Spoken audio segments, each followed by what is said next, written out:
You know, Francesco, in today's fast-paced world, we have got so mechanical and so into materialism and into trying to fight against nature that we've forgotten our roots that are immersed in the role of spirit in our lives, particularly the role of spirit in healing.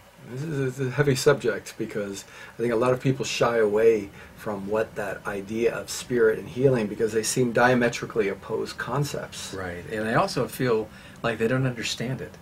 And it's an intuitive awareness. It's a knowledge you have that is scientific if you're brilliant in science, but it's not understandable by most people. But it's stuff that deep inside we know that our connection to spirit is huge.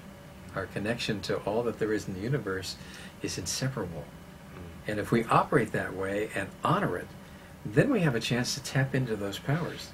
Otherwise, we are alone in this world. We're a single person fighting our battle against our dis-ease, or fighting the battle against our emotional challenges, or fighting someone else or some other influence, or not enough money, or whatever our dis-ease is. Because dis-ease on the physical is no different than a dis-ease in our financial or dis-ease in a relationship. That's right.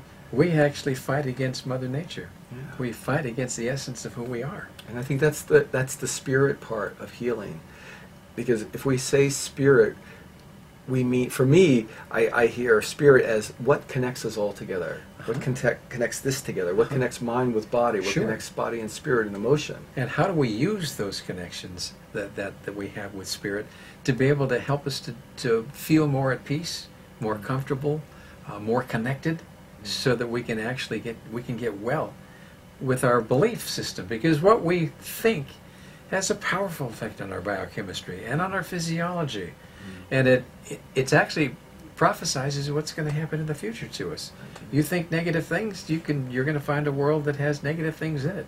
You think positive things, you're going to find that. You think love, you're going to be sharing that. It's amazing. And as you look into the research of epigenetics, it's amazing science of not the genetic work, but the epigenetic, what's around these genes. And when I read this, I can't even believe that this is science, but it's modern actual science, and it's being accepted, where our thoughts affect the emplacement of organic matter on the genes that keep the gene from expressing. As if you had a light bulb and you put something in front of it, how's that light going to come through? How do you displace the emplacement? Well, it turns out that the thoughts that we have, the attitudes we carry, the social groups that we're with, and our environment, obviously chemicals and food and what we do eat, to ourselves, all affect this emplacement. So I have this image now of this gene with stuff and junk all over it that is keeping me from expressing my authenticity. That's my authenticity. That's exactly and now I've got these, and it's just organic matter. Okay, proteins mostly, protein substance pieces. And now, how does proteins attract and connect with the genes, which are these little building blocks? We have a chemical reaction.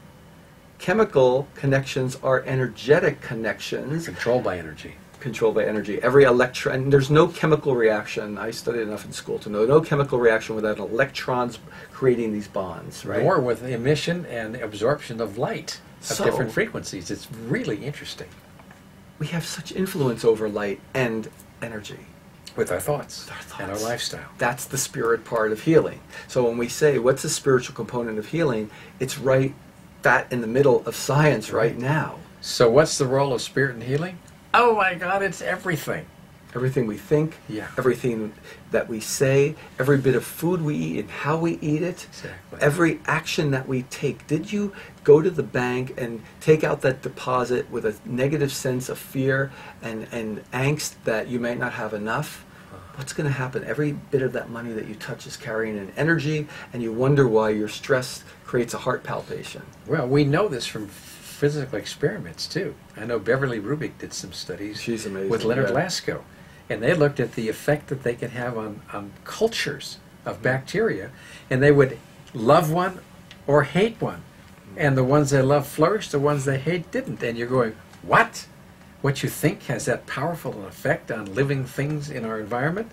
The answer, why does that seem so strange? Well, Heisenberg talked about in ancient times of modern science, where the observer affect the outcome. So at quantum experiments, even today in the biggest labs, the observers account for part of the influence of how a subatomic reaction is going to take place. Well, one example I like about that is if you had a bowling ball that was an electron and you rolled it down a sand bowling alley, if you looked at it, it would be a bowling ball leaving a track. And if you looked away, it would become a wave and there's no track.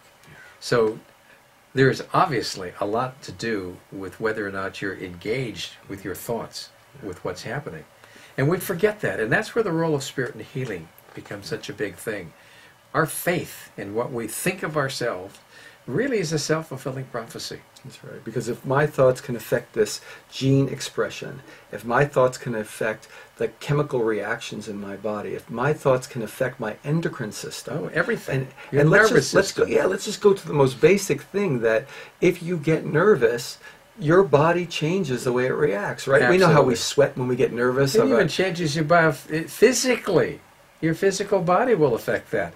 If you don't sleep for a few nights in a row, you will get type 2 diabetes, hypertension. Your bones will start to disintegrate and cause osteoporosis just from not enough sleep and all that worry that goes with it. And that's all the common sense stuff. Sure. And then you go deeper and deeper into a cell mitosis, right? And when that meiosis happens and a nucleus splits and changes, we have influence over the gene expression That's here right. as well. Yeah. So it's like science is putting it on a silver platter to say Right. that spiritual component of your life affects this body.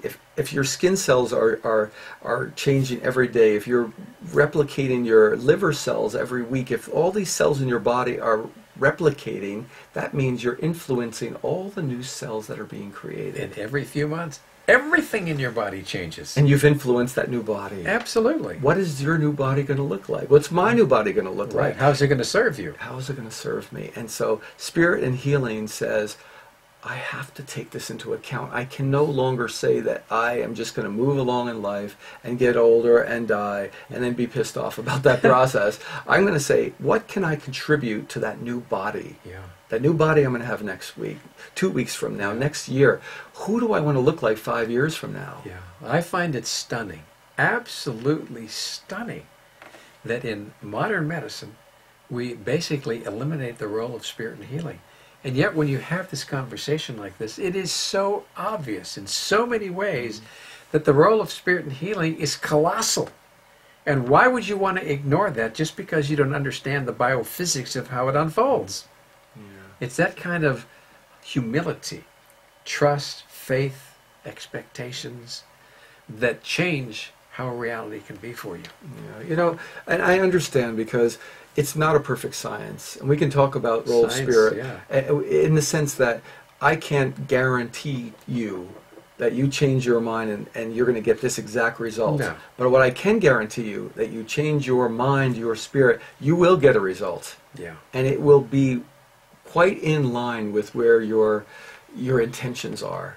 So if we can start to understand what role of spirit is in healing and take the courage, Right. right, then all of a sudden we take fear and we transform fear into faith. Into faith. And I like to look at fear as this thing that is a powerhouse. Yes. It's full of juice. It's full of potential. And when my fear opens up and blossoms, not that I suppress my fear or Right. block my fear You or go with think it, of you go fear, with it. when I take that fear and say thank you and wrap gratitude Yes, around yes, fear, yes. all of a sudden my intuition seems to open up. Isn't that amazing? Right? It's like when my fear finally is accepted and I hear it, and now I let that beautiful passion, energy, and fear open up, there's this intuition that wakes up, and all of a sudden, wow, I get an idea of what I need to do in my unfolding. This is the role of spirit in healing. That is one of the most beautiful explanations that's encompassing that describes it. Francesco, thank you so much for sharing that wisdom. And Thank for you for out being there, a great doctor Sure. who's open to this. And So for this you is- people out there who haven't embraced the role of spirit and healing to the extent that you could, this is an opportunity.